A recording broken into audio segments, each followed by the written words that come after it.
نحمده ونصلي على رسوله الكريم اما بعد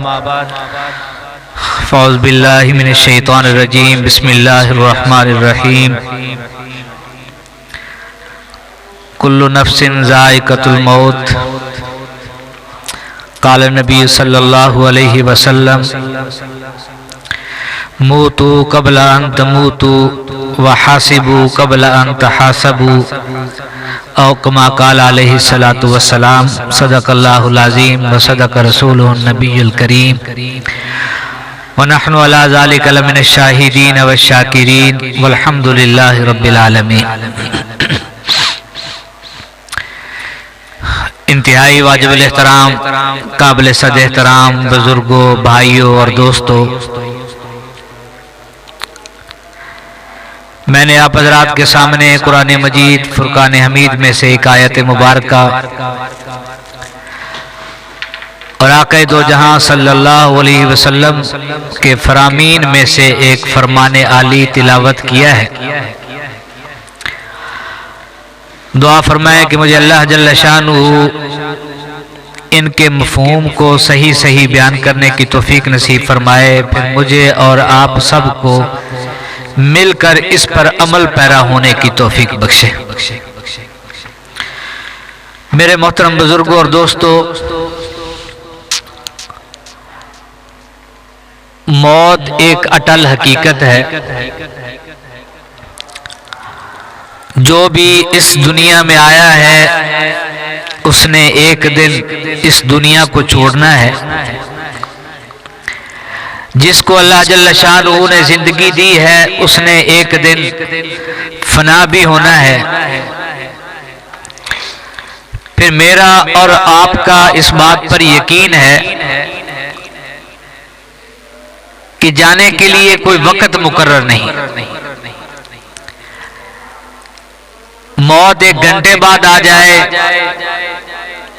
ایک دن بعد آ جائے، مہینے بعد آ جائے، سال بعد ہو جائے،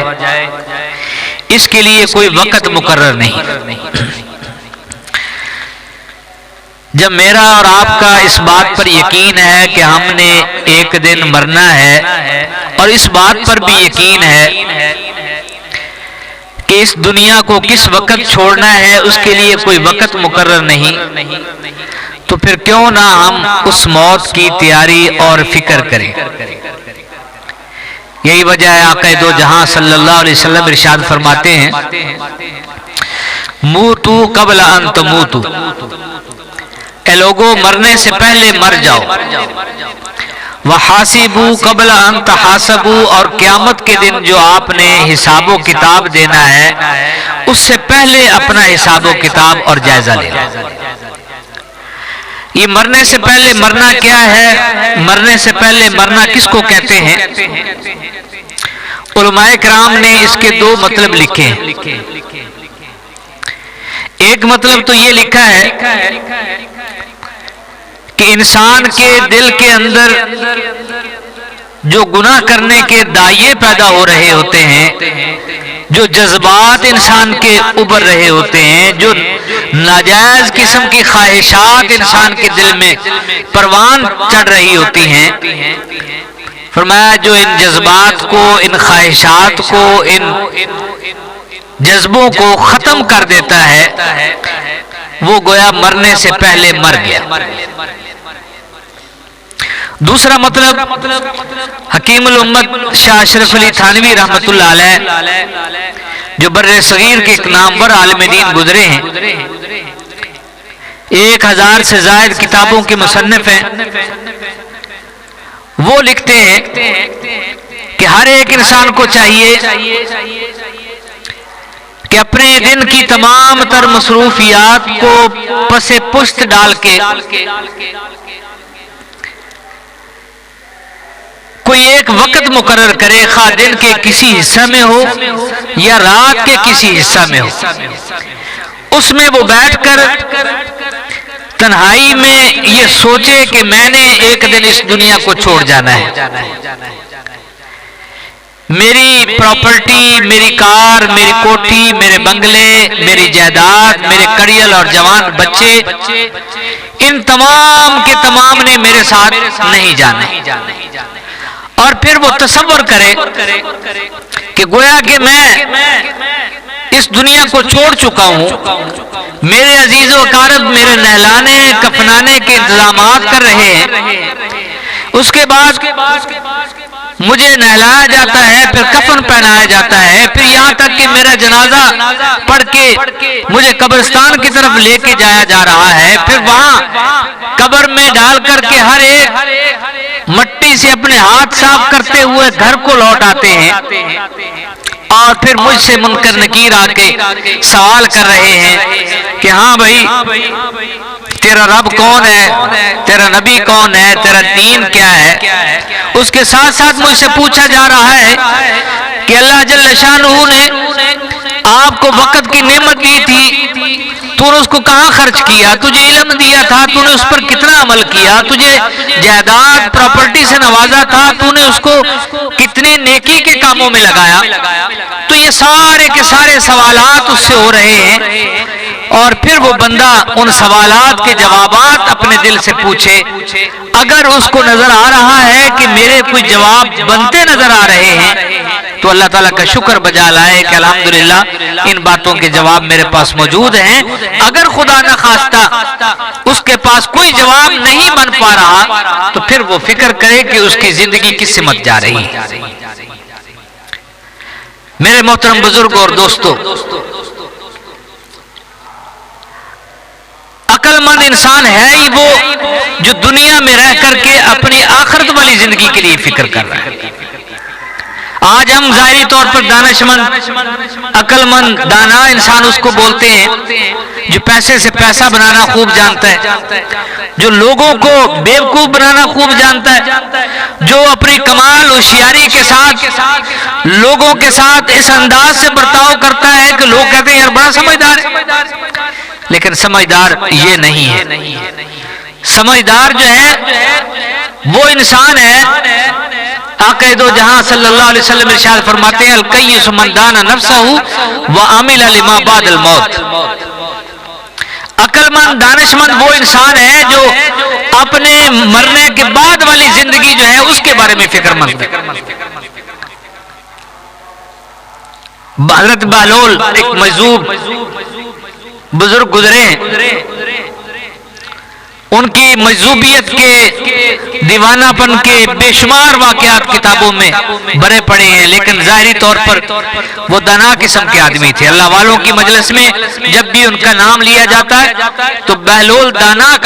کہہ کر کے اللہ والے ان کا تذکرہ کرتے ہیں، لیکن مجذوب انسان تھے. ان کے بارے میں آتا ہے ایک دفعہ ہارون رشید کی دربار میں وہ گئے. اکثر انہوں نے اپنے دربان والوں سے کہہ رکھا تھا کہ یہ مجذوب بزرگ جب بھی آئے اس کو روکنا نہیں ہے.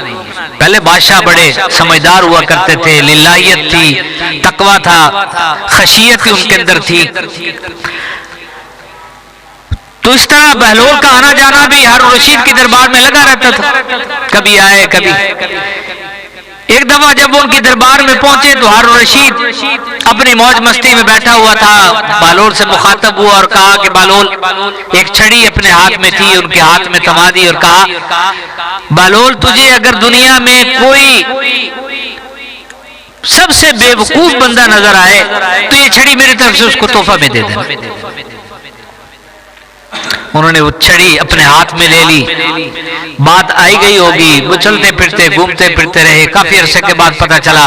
ہارون رشید بہت زیادہ بیمار ہے. اب لوگ تیمارداری کے لیے، عیادت کرنے کے لیے ان کے پاس آ رہے ہیں جا رہے ہیں. بہلول کو پتہ چلا تو وہ بھی چل دیے آئے. دربان نے ان کو آگے جانے کی اجازت دی، ظاہر ہے ان کو کہہ رکھا تھا. اب بادشاہ کی دربار میں آ کے بیٹھا، بادشاہ سے خیریت دریافت کی، پوچھا کیا حال ہے؟ اس نے کہا جی کوئی حال نہیں. پوچھا خیریت ہے کیوں؟ انہوں نے کہا بس سفر پہ روانگی ہے، آخرت کا سفر ہے. بہلول نے پوچھا اچھا سفر کے لیے کوئی وہاں خیمے شیمے لگا لیے اور کتنے آپ نے فوجی پہلے انتظامات کے لیے کوئی بھیجے ہیں؟ تیاریاں وہاں تو مکمل ہوں گی. اس نے کہا کہ بہلول یہ دنیا کے سفر نہیں ہے، یہ آخرت کا سفر ہے، وہاں اس طرح کے انتظامات نہیں ہوتے۔ پھر پوچھا بادشاہ سلامت کتنے دن کا قیام ہے، دوبارہ جب واپس آئیں گے تو ملاقات آپ سے کیسے؟ انہوں نے کہا نہیں وہاں سے سفر سے واپسی نہیں۔ سوالات کرتے گئے، جواب ملتے گئے، بیٹھے بیٹھے وہ چھڑی ہاتھ میں تھی، ہارون الرشید کے ہاتھ میں تھما دی۔ کہا بادشاہ سلامت بہت گھوما پھرا ہوں، لیکن دنیا میں نے دیکھا دنیا کا تو سب سے بے وقوف ترین انسان ہے، تو اس سے بڑا کوئی بے وقوف نہیں۔ میں تیرے دنیا کے چھوٹے چھوٹے معاملات دیکھتا ہوں، آج بادشاہ فلاں جگہ سفر پہ جا رہا ہے تو اس سے پہلے وہاں خیمے لگا دیے جاتے ہیں، وہاں کھانے پینے کا انتظام کیا جاتا ہے، آپ کے فوجی وہاں پہنچ جاتے ہیں۔ آج میں تجھ سے پوچھتا ہوں، تو کہتا ہے میں سفر پہ جا رہا ہوں، پوچھتا ہوں کتنے دن کا سفر ہے، تو اس کی مدت بھی لمبی بتا رہا ہے کہ وہاں سے واپسی نہیں، لیکن میں آپ سے پوچھتا ہوں وہاں کوئی انتظام ہوئے تو آپ کہتے ہیں کوئی انتظام۔ ہارون الرشید تو وقت کا بہت بڑا وہ انسان ہے جو بے وقوف، تو کہتے ہیں کہ ہارون الرشید کی چیخیں نکل گئی۔ واقعی مجذوب بہلول، آج تک ہم تجھے بے وقوف کہتے رہے، جھلا کہتے رہے، دیوانہ کہتے رہے، لیکن حقیقت بات یہ ہے کہ ہم دنیا کے بے وقوف ترین انسان ہیں۔ تیری بات مجھے سمجھ میں آ گئی کہ چھوٹے چھوٹے کاموں کے لیے ہم اتنے فکر مند تھے، آج لمبا سفر ہے، آخرت کا سفر ہے، اس کے لیے کوئی تیاری نہیں۔ تو میرے محترم بزرگ اور دوستو، یہ حضرت بہلول رحمت اللہ علیہ نے کوئی بات اپنی طرف سے نہیں کی تھی، یہی آقا دو جہاں صلی اللہ علیہ وسلم کا فرمان تھا جو انہوں نے جس کا مفہوم اس کو بتایا تھا، الکیس من دان نفسہ وعمل لما بعد الموت، کہ عقل مند اور دانش مند وہ انسان ہے جو اپنے مرنے کے بعد والی جو زندگی آ رہی ہے اس کے لیے تیاری کرتے۔ حضرت عبد الرحمن بن ابی نعیم رحمۃ اللہ علیہ ایک اللہ والے گزرے ہیں، ان کی بات سنا کر کے بات ختم کرتا ہوں۔ ان کے بارے میں آتا ہے کہ ایک مسلمان نوجوان توبہ طائب ہوا تو مختلف علاقوں میں مختلف بڑے بڑے بزرگوں کے پاس، مختلف صاحب علم لوگوں کے پاس، مختلف نیک اور متقی لوگوں کے پاس گیا، ان سے ایک ہی سوال کرتا کہ اگر آپ کو یہ بتا دیا جائے کہ 24 گھنٹے کے بعد آپ کی وفات ہونے والی ہے تو اس میں آپ کیا کریں گے؟ کوئی کہتا ہے میں تلاوت کروں گا، وہ دل میں ٹھان لیتا کہ یہ بھی ایک اچھا عمل ہے۔ کوئی کہتا ہے میں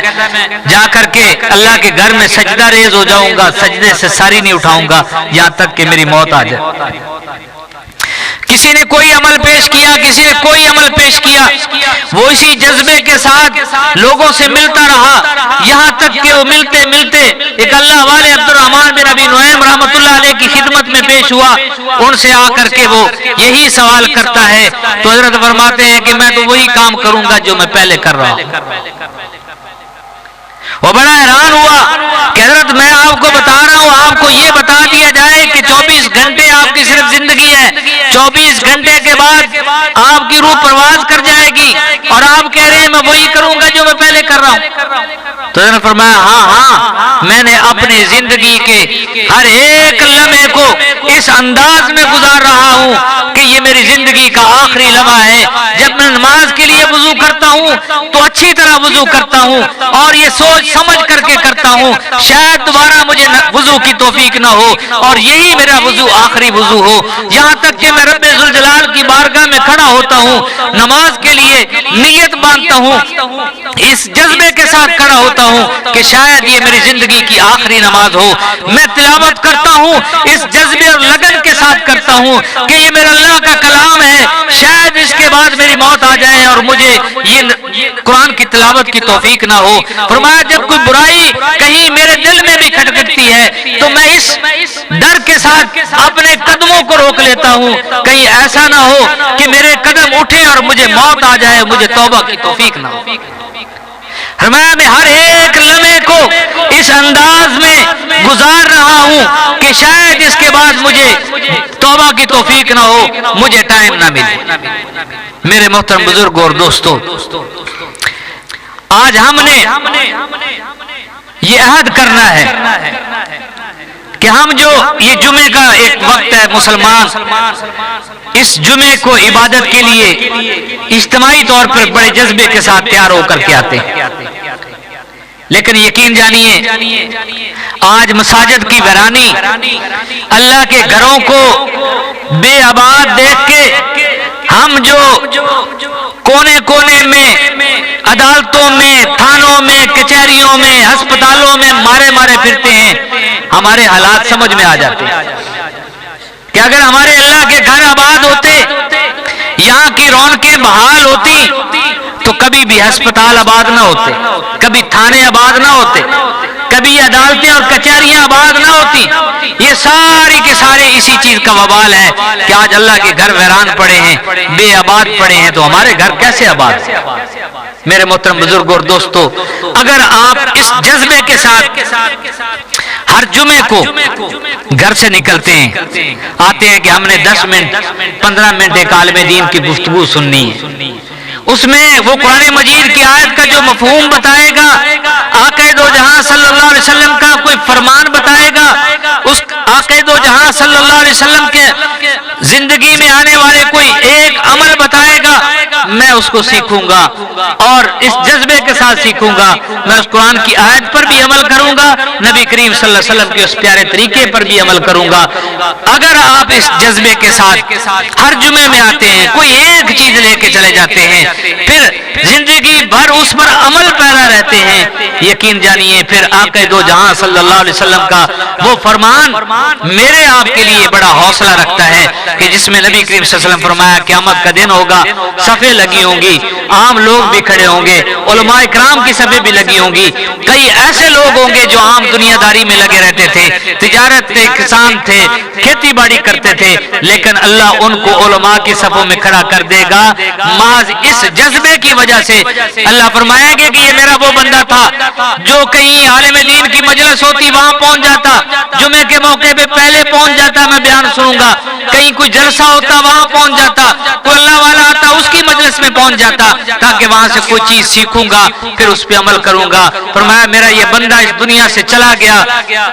اگرچہ وہ بہت بڑا عالم دین نہیں بن سکا، لیکن میں رب آج اس کو یہ اعزاز بخشتا ہوں کہ جاؤ علماء کے صفوں میں کھڑے ہو۔ میرے محترم بزرگ اور دوستو، جس طرح میں نے آپ حضرات کے سامنے رکھا، موت ایک اٹل حقیقت ہے، اس کے لیے کوئی وقت مقرر نہیں، اور پھر آنے کی ایک ترتیب ہے کہ باپ آ رہا ہے، دادا پہلے آ رہا ہے، پھر باپ، پھر پوتا، پھر جانے کی کوئی ترتیب نہیں۔ پھر کیوں نہ ہم اپنی دنیا کی زندگی کو اس انداز سے گزاریں کہ موت کا استحضار ہمارے ذہنوں میں ہو، ہم اس لگن کے ساتھ گزاریں کہ دینی تعلیمات جو ہیں، دینی علم کا جو ہے حصول وہ اپنے دلوں میں لائیں۔ اللہ مجھے اور آپ کو اس پر عمل پیرا ہونے کی توفیق بخشے۔ وآخر دعوانا الحمدللہ رب العالمین۔